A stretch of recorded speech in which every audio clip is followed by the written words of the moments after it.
During World War II, naval air power played a key role in fighting in the Atlantic and the Pacific. Due to the vast expanses of water which had to be traversed, the aircraft became the most effective way of projecting air power quickly and in force for both offensive and defensive missions. For centuries, the ship had dominated warfare as the most powerful strategic weapon. World War II saw the rapid development and rise of the aircraft carrier, which combined both air and sea power to create a devastating new weapon. The conflict saw epic clashes between Allied and Japanese carriers, where naval air power was applied on an awesome scale. Carrier air power brought America into the war after the Japanese attack on Pearl Harbor in December 1941. 6 months later, the Battle of Coral Sea became the first engagement in history where opposing sides fought entirely by aircraft and where they neither saw nor fired upon one another. Further great carrier battles between the Imperial Japanese Navy and the United States Navy took place at locations whose names have become legend: Midway, Leyte Gulf, Okinawa. In the European theatre of operations during the Battle of the Atlantic, land and carrier-based aircraft played a vital role in the hunt for German U-boats or submarines. In both Atlantic and Pacific theatres, the aircraft was not only an instrument of war, but also an angel of mercy. For aircrew shot down in the vast oceanic expanses, nothing was more welcoming than the sight of a Catalina flying boat as it landed on the water to rescue them.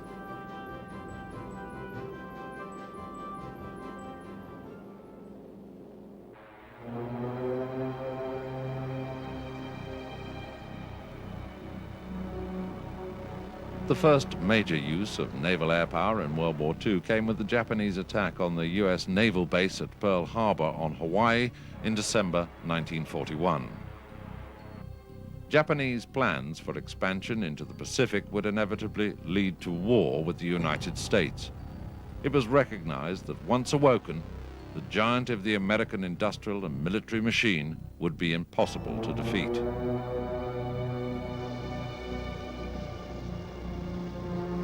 America was largely unready for war at this stage, having only token defenses in the Pacific. For Japan, it was vital she struck at the US at once.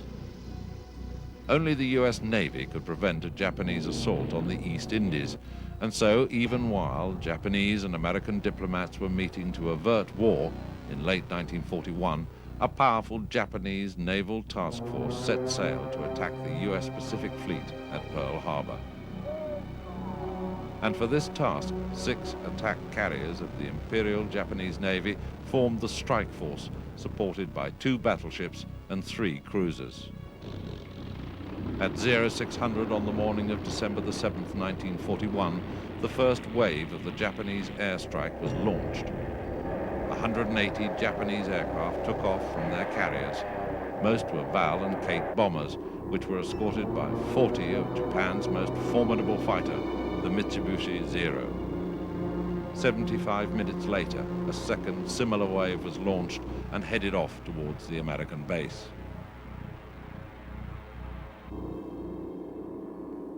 The attack achieved complete surprise against the Americans. At 07:55, the first Japanese bombs struck the naval air station on Ford Island, destroying Catalina flying boats. Within minutes, 4 US Navy battleships lay blazing after being mortally hit by bombs and torpedoes. Elsewhere, many other warships were attacked and damaged. For the Japanese, the attack had been a spectacular success.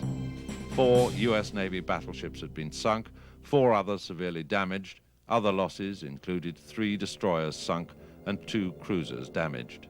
Nearly 200 aircraft had also been destroyed. Total cost in the lives of the American personnel stood at nearly 2,500. The attack on Pearl Harbor had taken place on December the 7th, 1941, and US President Franklin Roosevelt called it a date which would live in infamy. America was now at war.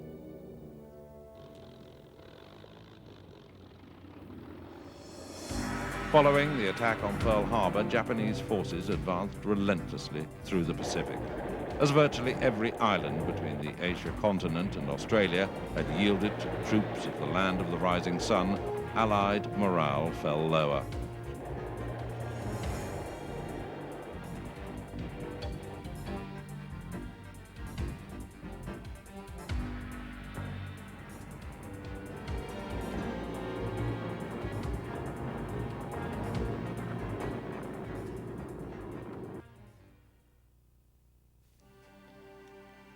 In April 1942, it fell upon Lieutenant Colonel James Doolittle of the U.S. Army Air Force to stage an operation which would bring some relief amid 4 months of unremitting bad news. What Doolittle proposed was brave in the extreme. He planned to bomb Tokyo using 16 B-25 Mitchell bombers. Normally based on land, they would fly off the deck of the carrier Hornet on a one-way mission across 1,000 miles of enemy territory.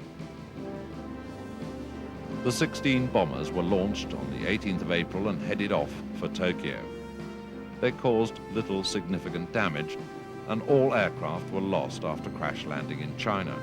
However, the effect of the raid on the morale of the American people was enormous. The Japanese strategic plan was to establish an outer defense perimeter in the Pacific. The key to this was the American base at Midway.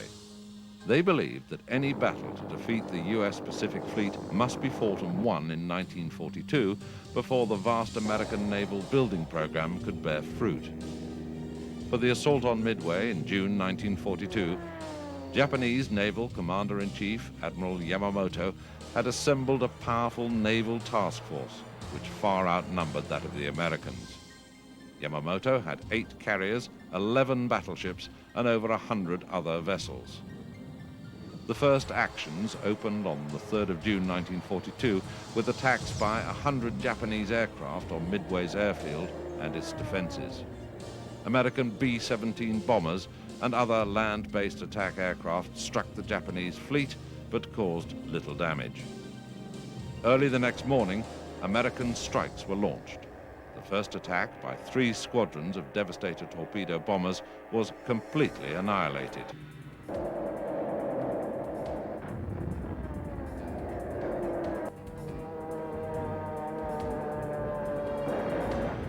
A later attack by Dauntless dive bombers fared better. They hit and heavily damaged 3 Japanese carriers. These later sank. Both sides attacked and counterattacked.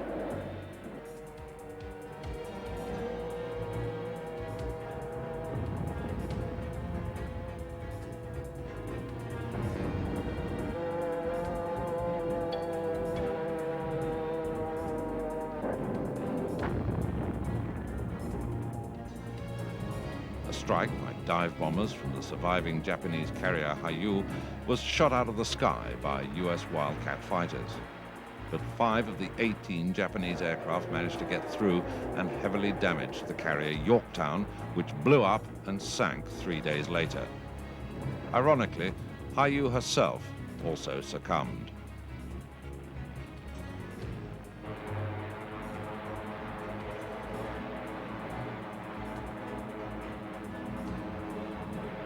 With Japan's loss of her 4 carriers at Midway, along with their precious experienced airmen, she was unable to dominate the Pacific.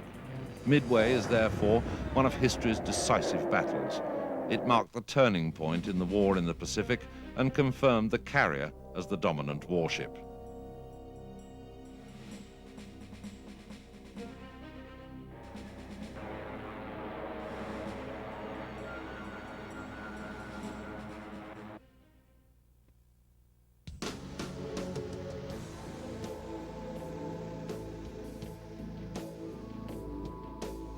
The Allied war effort in Europe in terms of vital supplies of fuel, arms, food and raw materials was sustained by shipping across the cold, unwelcoming waters of the Atlantic Ocean.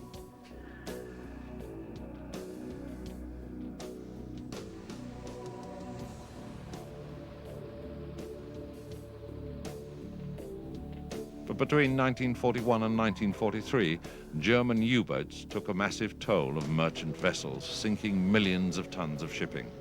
This huge loss threatened to cut off Britain, which stood alone in Europe against the Nazis. In many ways, all that stood between defeat and Britain's ability to continue war against Germany was the effort to destroy the U-boats. RAF Coastal Command expanded rapidly to counter the submarine menace. One of the most successful patrol aircraft was the short Sunderland flying boat. It was very heavily armed and was known as the Flying Porcupine.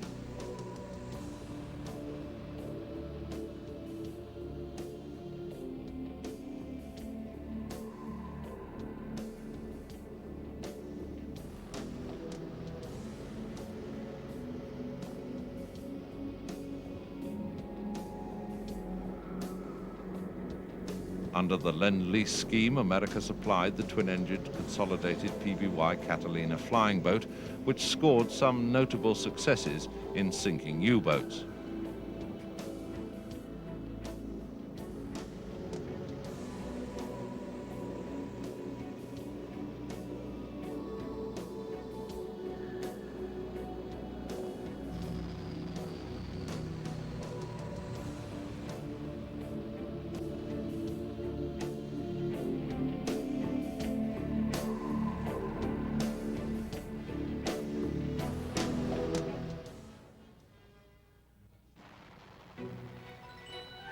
Special strike wings were formed, equipped with the twin-engine Bristol Beaufighter and Mosquito strike aircraft.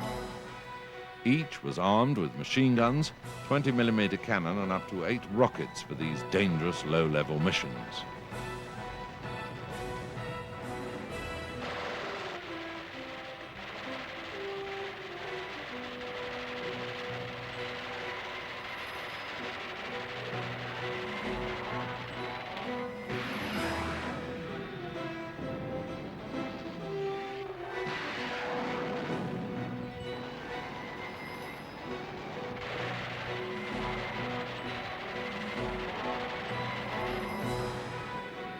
Prior to the arrival of long-range patrol aircraft, a gap had existed in the mid-Atlantic Ocean where U-boats could roam at will amongst the helpless convoys. The introduction of very long-range aircraft, such as the Catalina and the consolidated B-24 Liberator, enabled this gap to be closed. The U-boat threat was greatly diminished, and the German submarines went from being the hunter to the hunted.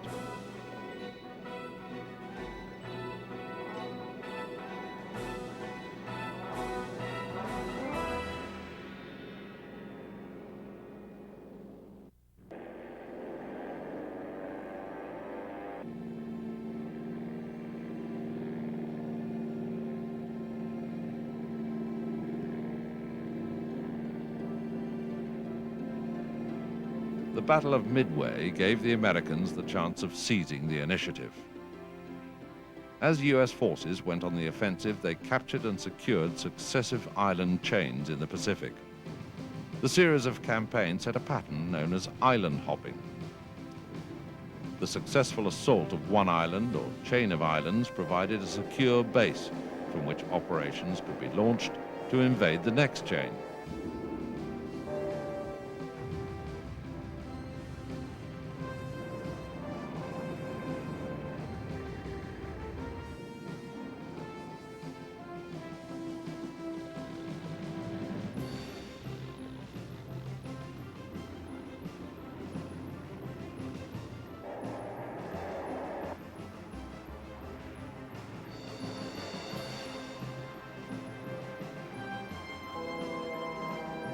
In August 1942, 19,000 Marines captured the island of Guadalcanal in the Solomons chain.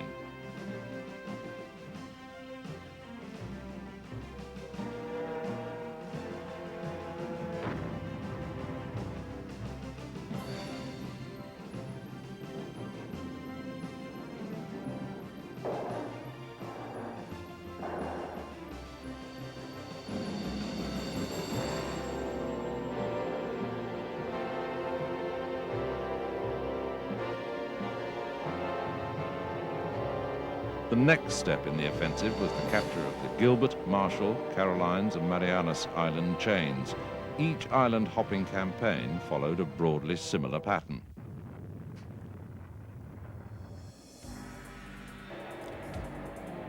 Prior to the amphibious assault, US naval aircraft would soften up Japanese defenses on an island with intense airstrikes.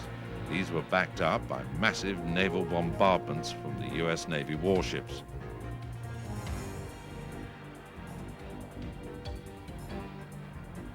Naval guns and carrier air power also provided close support during the actual assault phase itself.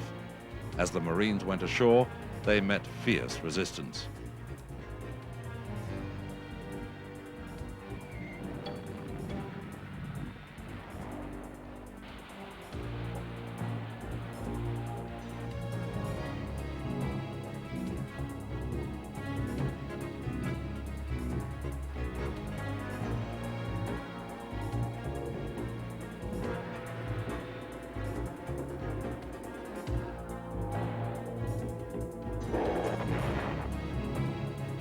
Each island was defended fanatically by the well-dug-in Japanese.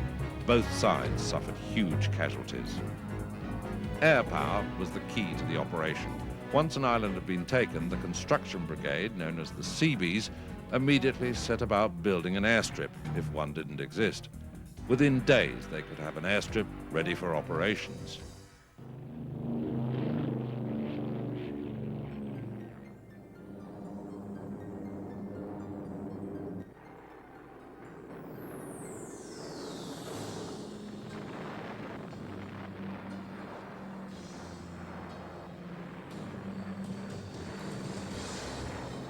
From such airfields, US Army Air Force land bombers such as the B-25 Mitchell and A-20 Havoc could mount raids to attack Japanese coastal shipping. These vessels became key targets as they carried vital supplies to Japanese garrisons.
US forces continued their offensive to recapture the islands with a thrust into the southwest Pacific. On the 15th of June 1944, 20,000 Marines went ashore on Saipan. The Japanese contested the landings and engaged the US Navy in another major carrier battle, which began on the 19th of June 1944.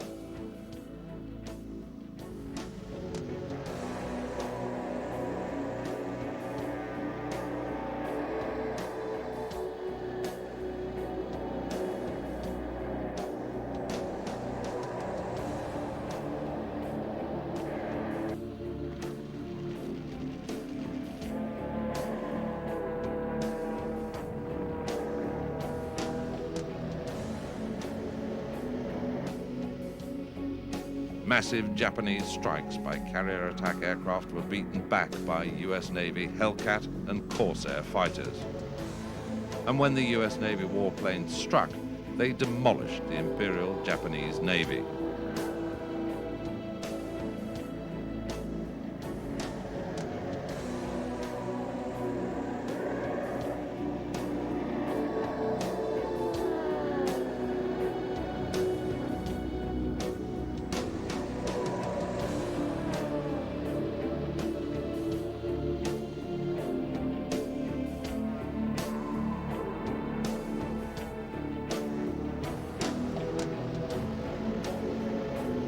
By evening, when the battle was over, the scale of defeat for the Japanese was clear. They'd lost 3 carriers and nearly 350 aircraft. It's no surprise that the battle became known as the Great Marianas Turkey Shoot. At enormous cost to both US Marines and its Japanese defenders, Saipan was taken on the 9th of July 1944 after over 44,000 troops on both sides had been killed or wounded. Capture of the Marianas Islands, Saipan, Guam and Tinian was a crucial point in the war in the Pacific. From 5 huge airfields, raids by B-29s could be launched to bomb the Japanese mainland itself.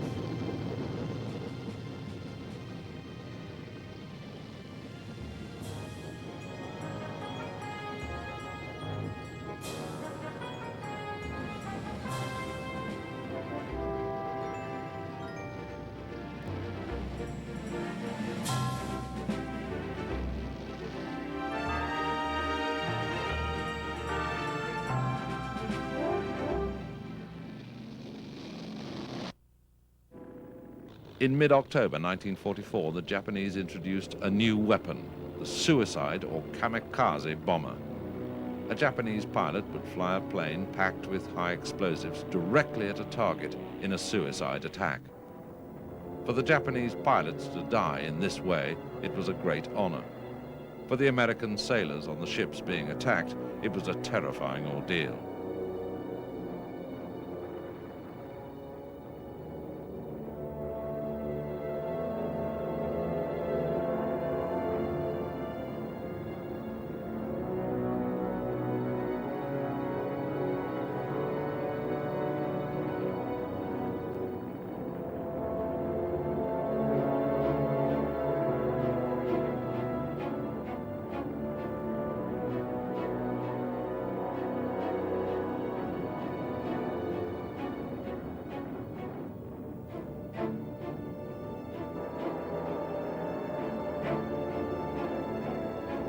It was, in fact, a desperate last attempt to turn the tide of the war. The tactic had some successes, but defeat was inevitable for the Japanese. Capture of the Marianas Islands allowed the B-29s to bomb Japan, but along their route lay the island of Iwo Jima, only 800 miles south of Tokyo. The ambitious assault on the island of Iwo Jima on the 19th of February 1945 saw the landing of 4,000 Marines. Once more, a bloody and sustained battle ensued with the Japanese defenders both on land and at sea, where the US Navy warships came under intense kamikaze attack.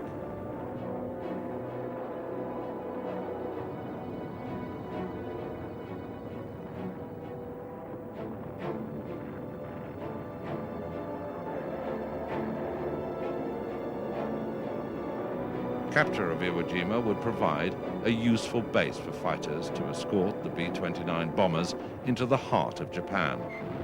It would also allow crippled B-29s shot at over Japan to be recovered. The Marines eventually prevailed. 4 days later, the American flag was raised on the island.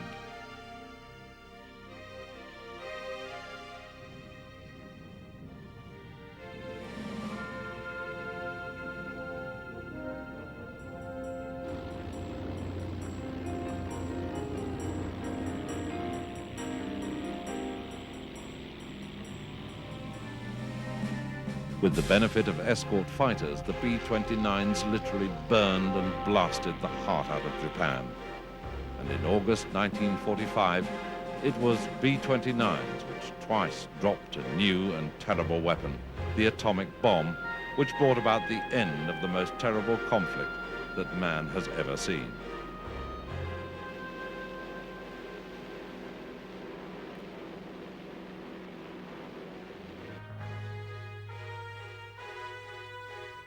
The aircraft carrier and the air power it could project into a battle had been the decisive element in a long and bloody campaign in the Pacific. Without its massive firepower, the war would undoubtedly have taken a very different course.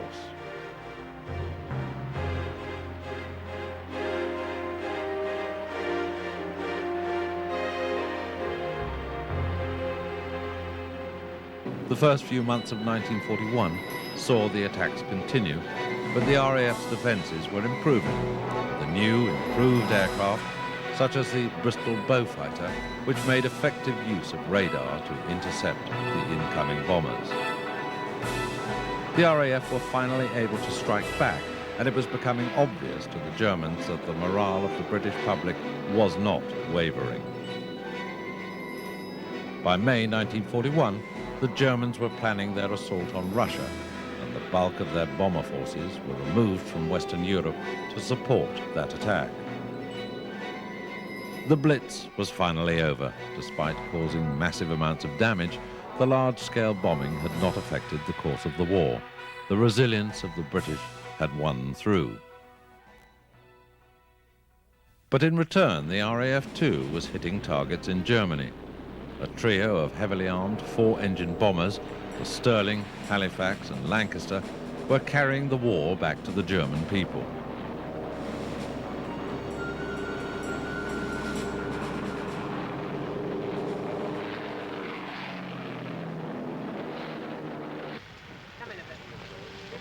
"1942 marked a watershed year for the British bombing effort.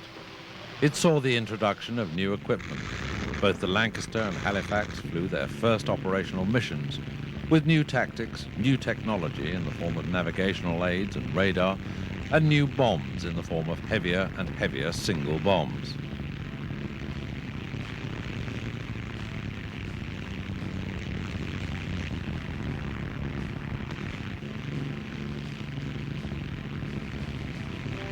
The night of May the 30th, 31st, 1942 saw the first 1,000-bomber raid in the history of air warfare, when the RAF hit Cologne in Germany. Essen was hit 2 nights later, followed by Bremen on the night of the 25th and 26th of June, 1942. In spite of the loss of a total of around 120 bombers, these 3 raids caused significant damage and, more importantly, provided a tremendous boost in the morale for the beleaguered British people.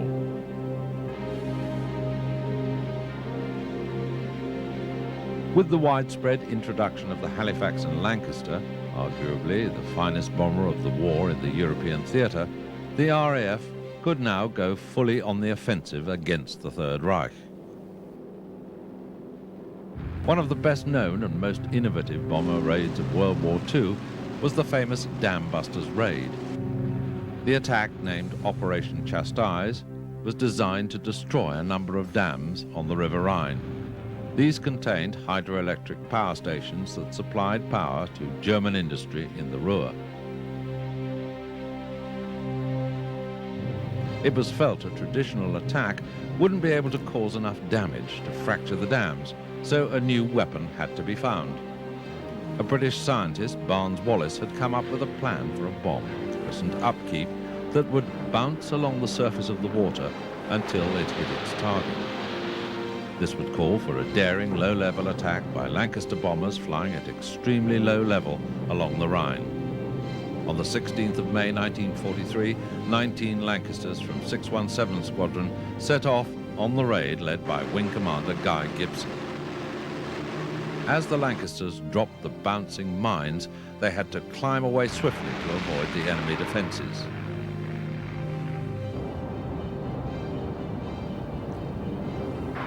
The raid was a success.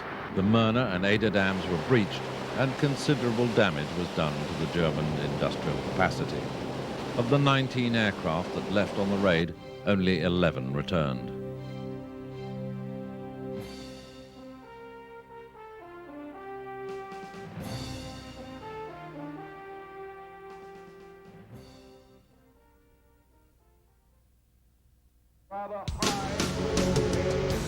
When America entered the war after Pearl Harbor, it was quickly decided the US Army Air Force would play a full part in the bomber effort against Germany. The first elements of the US 8th Bomber Command, which was to become the 8th Air Force, arrived in Britain in February 1942.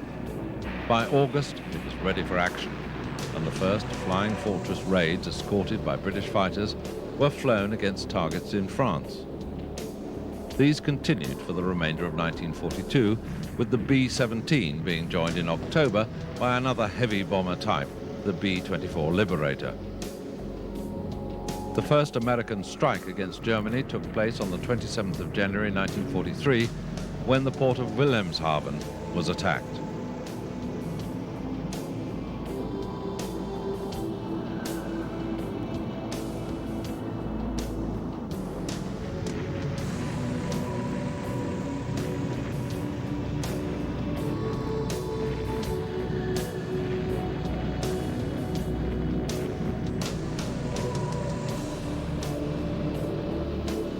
Each B-17 and B-24 was heavily armed, carrying up to 10 50 caliber machine guns placed around the aircraft to provide the necessary defense against German fighters. American tactics involved the use of box formations of bombers. By flying in such formations, each about 20 aircraft strong, the bombers could provide mutual protective covering fire. Initially, German fighters seemed to have difficulty in getting through the heavy fire of the American boxes, but the experienced Luftwaffe pilots soon realized that the American bombers were vulnerable to head-on attacks where they were not so well armed. New, more heavily armed German fighter variants also began to appear.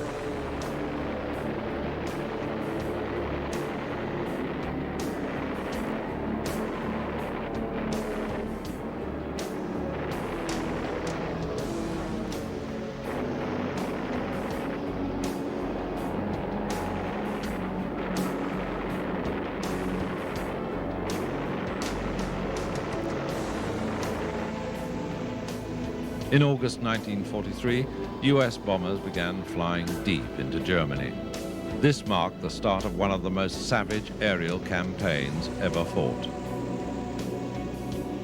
The primary objective for Allied air forces was the progressive destruction and dislocation of the German military, industrial, and economic system.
Large, long-distance daylight raids were repeatedly mounted on key targets, but the early American attacks suffered crippling losses.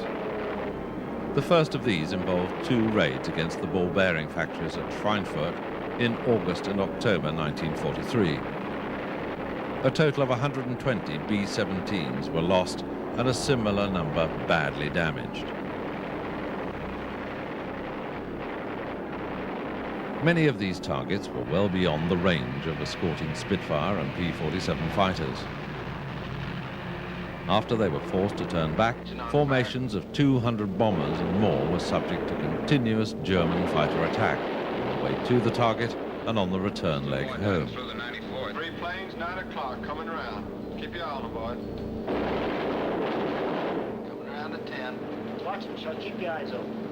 The only way to deal with fighters was other fighters, and the introduction of long-range escort fighters like the P-47 Thunderbolt, the P-38 Lightning, And above all, the magnificent P-51 Mustang finally turned the balance in favor of the Allies.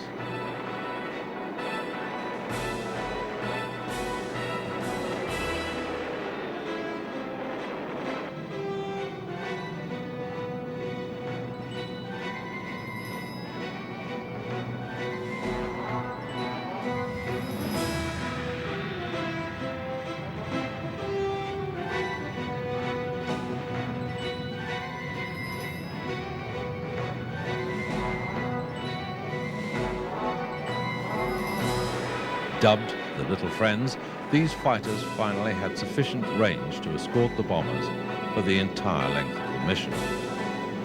The Luftwaffe's main aim was to shoot down the bombers or disrupt their flight so that they dropped their warload early. It was the task of the 8th Air Force escorts to see that this didn't succeed.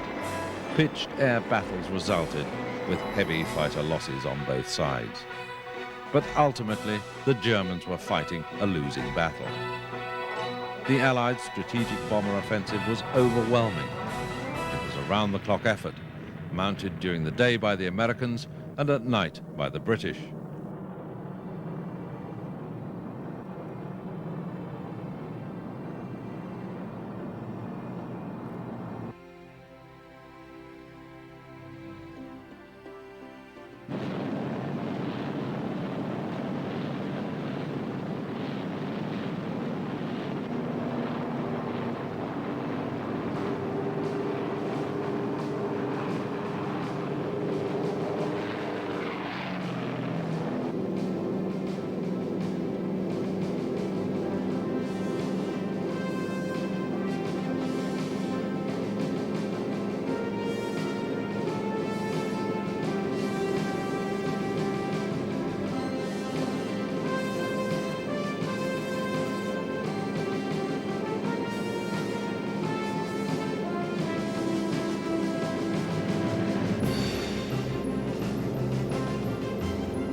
In spite of the heavy losses, fighters, bombers and precious aircrew were quickly replaced. The Allied war machine was moving into a higher gear.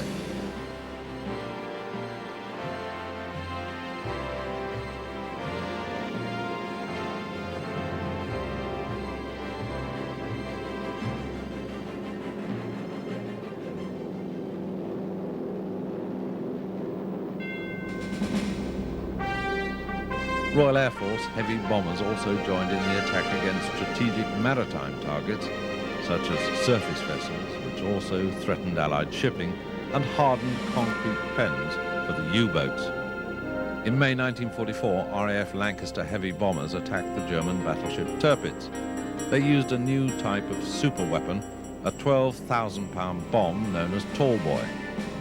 After two failed attempts due to smoke screens being lit by the Germans, the third attempt resulted in the sinking of the battleship.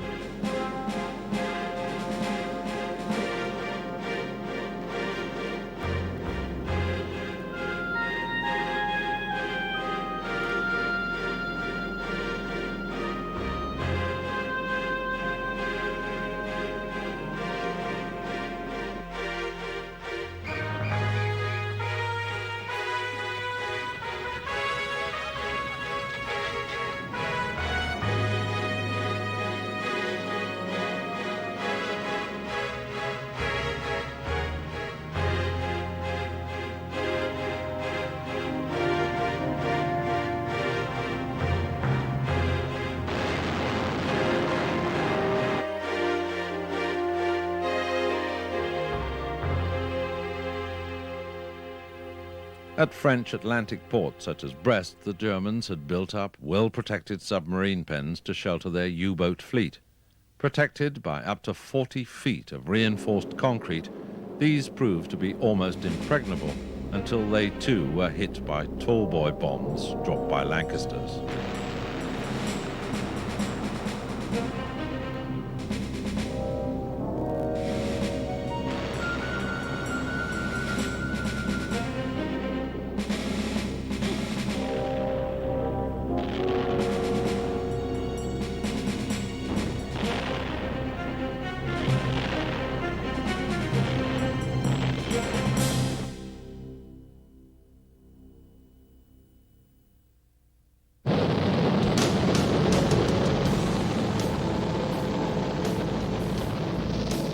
It was to be a bomber that would hasten the end of World War II, the mighty Boeing B-29 Superfortress. The first B-29 raid against mainland Japan took place on the 15th of June 1944. 50 aircraft set off from bases in China. The long distance between China and Japan severely limited the bomb load of the B-29s. However, the first real blow had been struck against mainland Japan.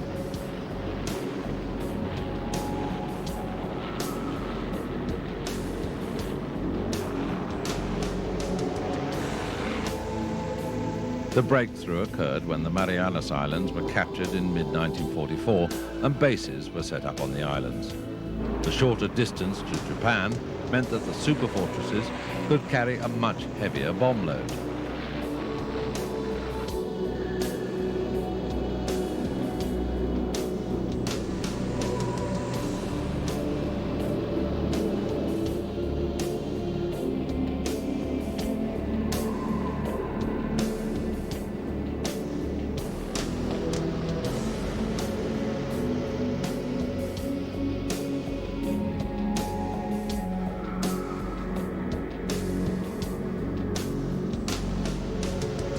On the 9th of March 1945, Tokyo was hit for the first time since the courageous Doolittle raid by carrier-borne B-25s in 1942. In the following months, mainland Japan was hit by a number of devastating strikes. Tokyo itself was severely damaged in these fire raids.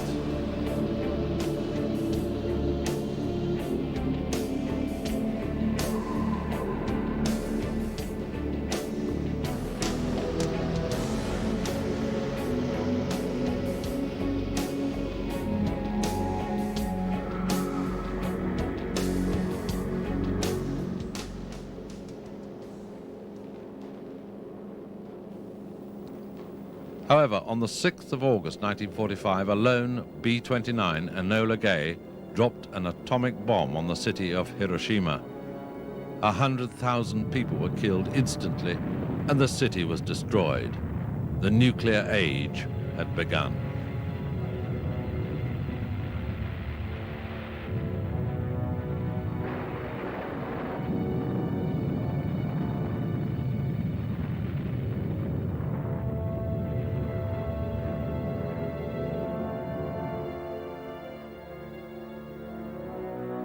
On the 9th of August 1945, a second bomb was dropped on Nagasaki.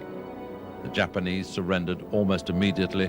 World War II was finally over. The B-29s had forced the surrender of the Japanese mainland without the need for a costly ground assault. Once again, air power proved to be decisive.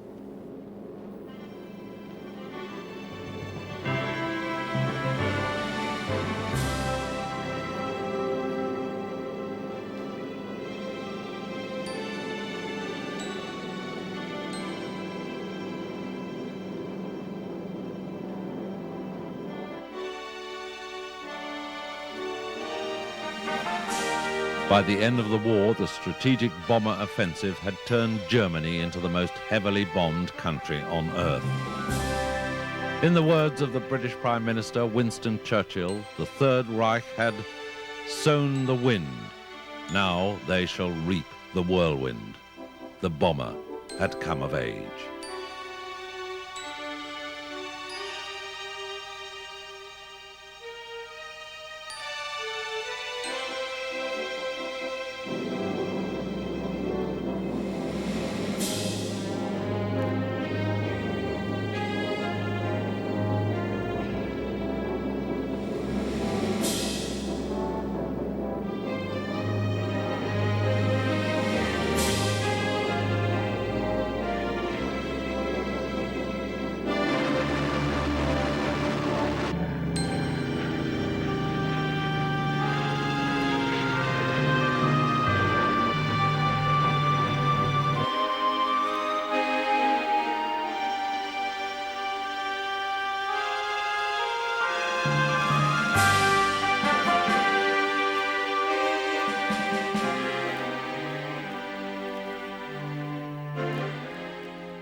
World War II demonstrated that ground attacks by fighter-bomber aircraft could deal a knockout blow to the enemy.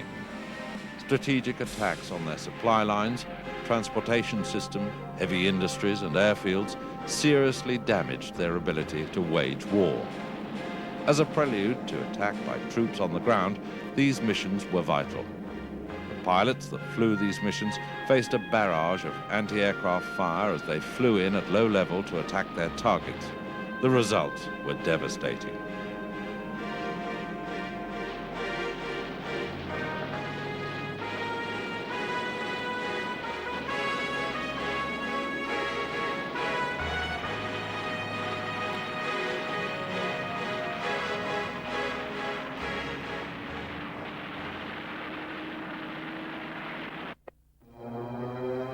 At 4:15 a.m. on the 1st of September 1939, Germany launched an attack on Poland.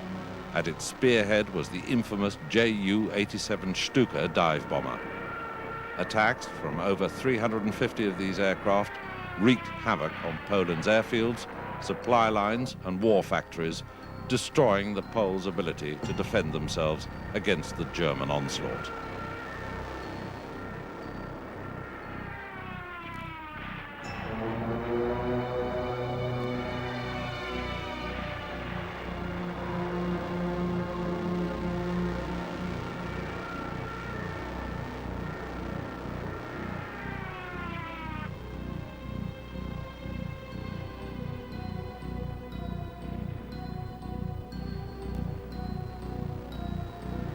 The Stuka would start its attack from a high altitude.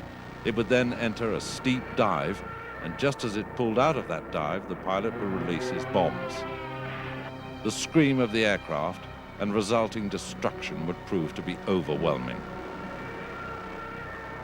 The tactic of the destruction of supply lines and airfields from the air in tandem with a massive, fast-moving land assault was known as blitzkrieg. It would be the Germans' key tactic in the forthcoming conquest of Europe. Without adequate air support and resupply of munitions and troops, Polish resistance crumbled, and on the 28th of September, Poland was defeated. World War II had begun with an overwhelming demonstration of the power of air-to-ground strategic attacks.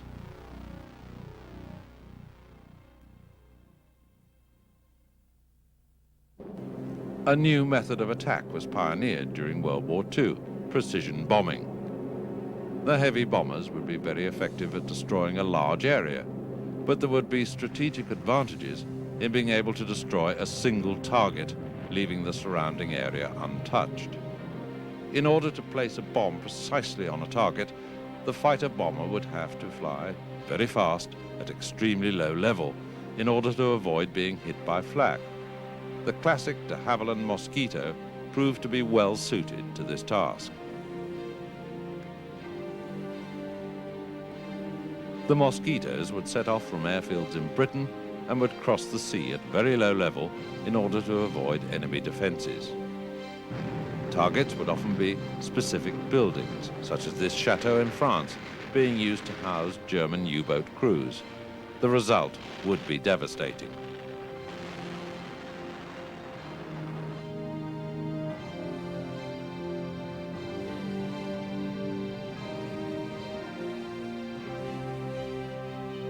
This is a low-level attack on another chateau being used to house German SS troops.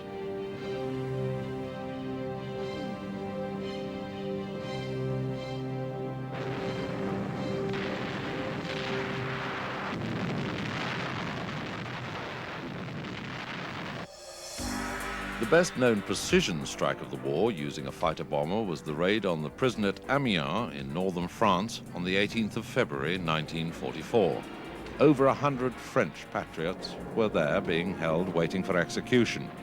The plan was to breach the walls of the prison and then to destroy the area of the prison where the German guards were housed. This daring mission was led by RAF Group Captain Picard. 2 squadrons of Mosquitoes took off and flew into atrocious weather over the English Channel. Fortunately, over the coast of France, the weather cleared and the attack went ahead.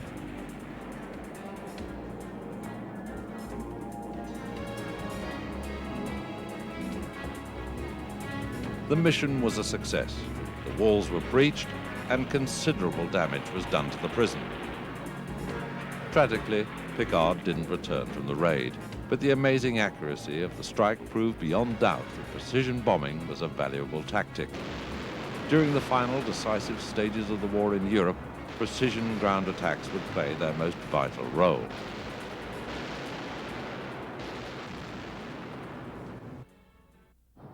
On the 6th of June 1944, the Allies launched their invasion of mainland Europe, christened Operation Overlord.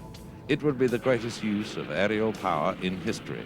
The Allies had at their disposal some of the finest ground attack aircraft ever produced. The Hawker Typhoon was a tough and hard-hitting fighter bomber, armed with cannons, rockets and bombs. It proved to be one of the most deadly aircraft of the war. It was also joined by a development of the Typhoon called the Tempest.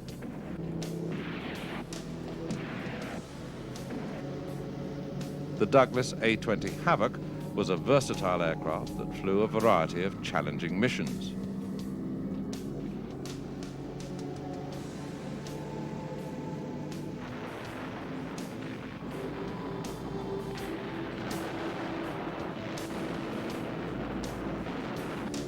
Faster than the Havoc was the Douglas A-26 Invader.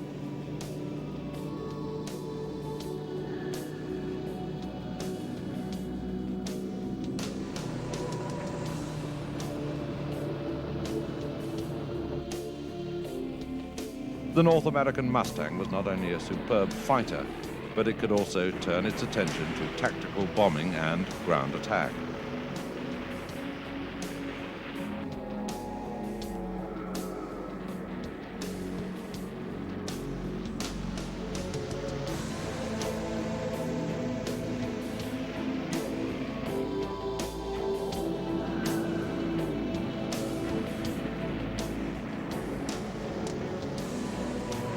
The Martin B-26 Marauder was a medium-altitude light bomber.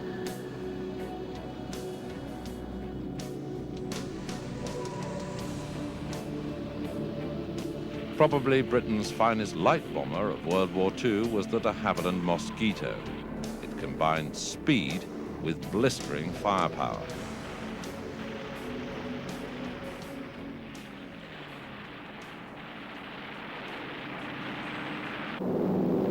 Combined with these aircraft were the Allied heavy bombers.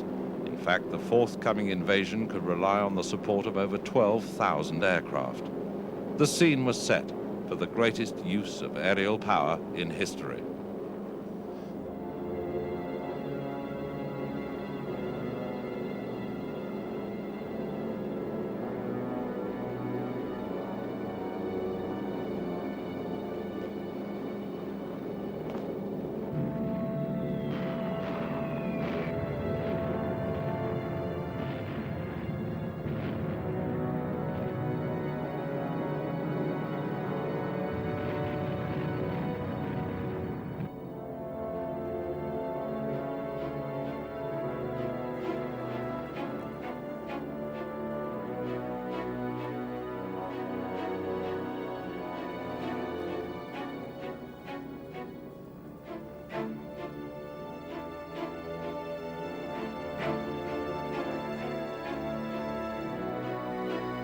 Phase 1 of the main air campaign was to smash key points in the road and rail systems of occupied France.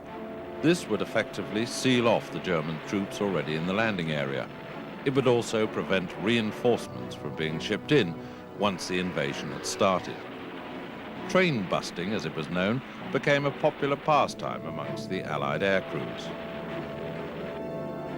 Both the road and rail systems were severely disrupted.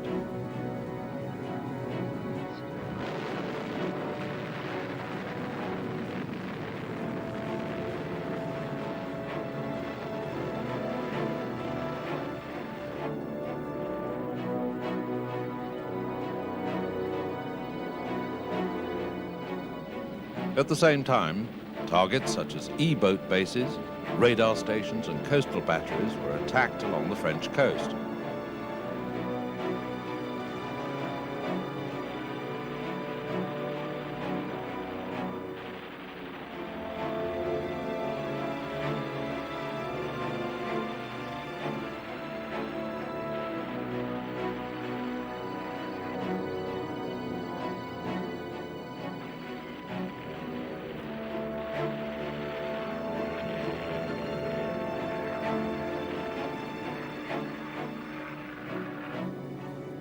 Airfield attacks destroyed masses of German aircraft on the ground.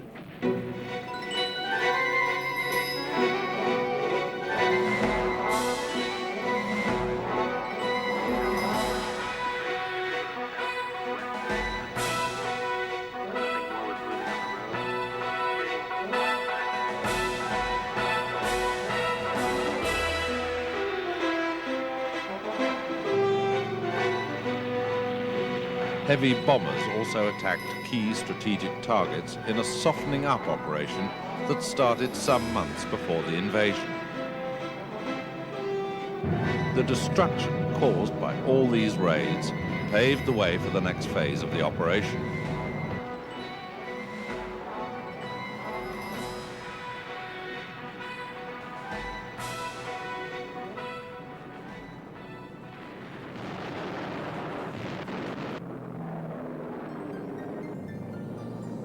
Phase 2 was to establish a beachhead on the landing areas on the French Normandy coast. Early on the morning of June 6, 1944, 1,000 B-17 and B-24 heavy bombers dropped thousands of tons of bombs on the beaches.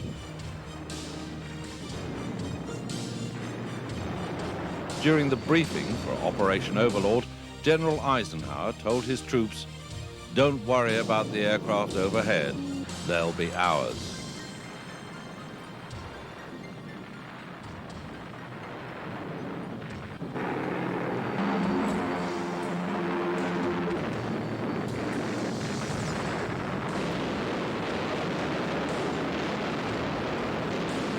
Under a protective cover of Allied fighters, the first Allied soldiers crossed the English Channel and landed on the beaches of France. The invasion of the mainland of Europe had begun. Allied aircraft mounted attacks on German troop positions, forcing them to take cover. Over 15,000 missions were flown on the first day, with a loss of only 100 aircraft.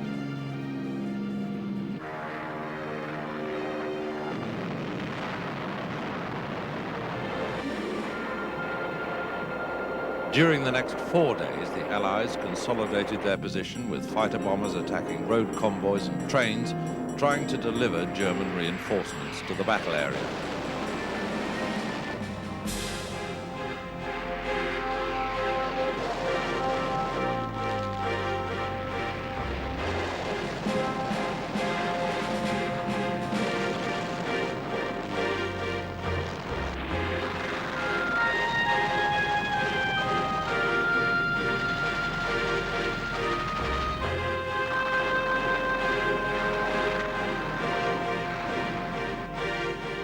By the 10th of June 1944, the first landing strips on French soil had been built and the devastating power of the Typhoon was unleashed on the land battle. With their rocket armament, they proved deadly.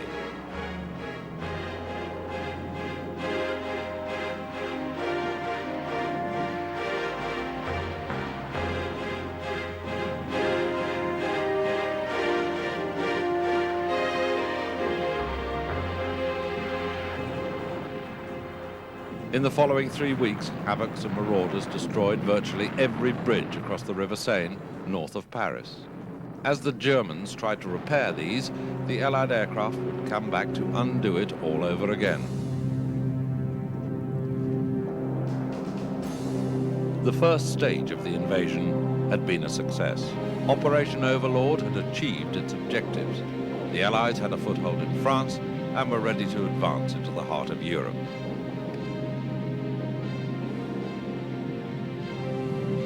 Air power had severely damaged the Germans' ability to defend against the invasion, and the skies over the Allied troops were kept free from enemy aircraft. The race for the Rhine was about to start.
By the middle of August 1944, British and Canadian troops had encircled the remaining 16 German divisions in France in an area that became known as the Falaise Pocket.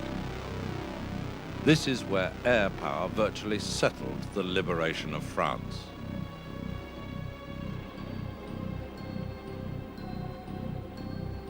Allied aircraft ran riot over the area, rocketing and strafing the trapped German divisions.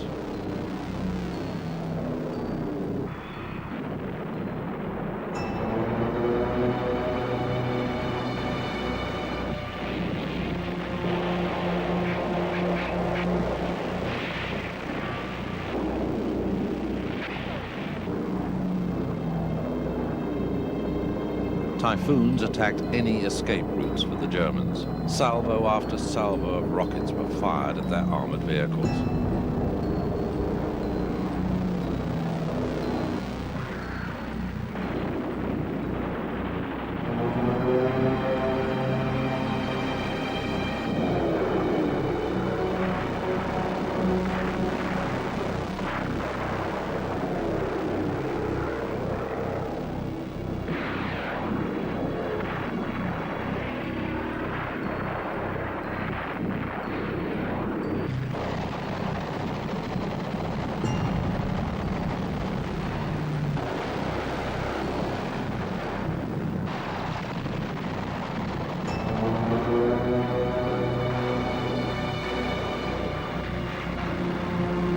After a week of constant attacks from the air, the bulk of the German 7th Army had been virtually destroyed. The remaining troops were in retreat across France, all the time being attacked by the typhoons by day and mosquitoes by night.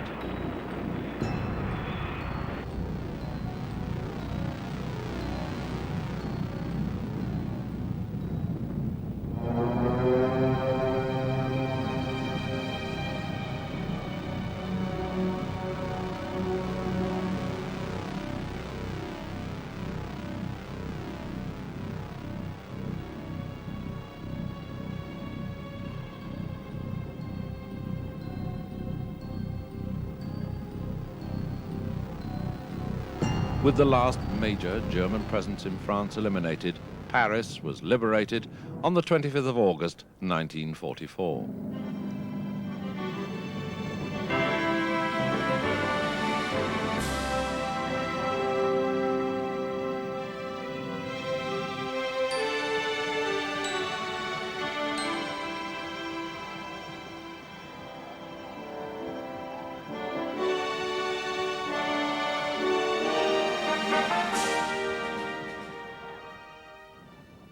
But the German use of air power wasn't over yet. At first light on New Year's Day 1945, the Luftwaffe launched Operation Bodenplatte, using some 800 fighters and fighter bombers. The aim of the operation was to destroy Allied air bases in Belgium and the Netherlands. The attack caught the Allies almost completely by surprise, and considerable damage was done to some airfields.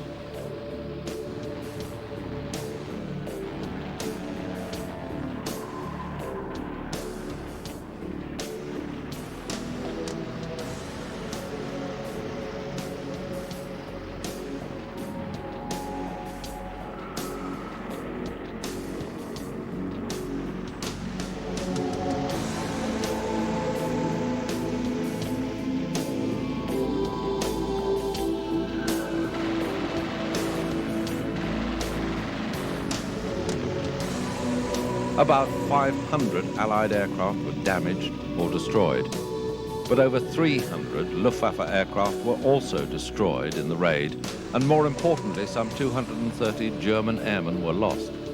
Relatively few Allied aircrews were killed in the attack. The Allies recovered their losses in just a few days, but the Germans could ill afford their losses, and the already devastated Luftwaffe was weakened still further. The attack had failed. Operation Bodenplatte was to be the final German air offensive of the war. With almost no opposition from the Luftwaffe, Allied ground attack aircraft roamed freely over Germany, steadily destroying its infrastructure. Transport links were destroyed, airfields repeatedly attacked the ability of the Reich to defend itself. It was taken apart piece by piece.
In May 1945, the Germans finally surrendered and the war in Europe was over. The Germans, who had used air power so effectively in their early offensives, had been defeated in part due to the very strategies they had employed at the start of the war. During the Allies' offensive on mainland Europe, the ground attack fighter bomber had proved to be a decisive weapon in the eventual victory. The highly mobile, heavily armed attack aircraft had come of age, and its devastating firepower paved the way for the liberation of Europe.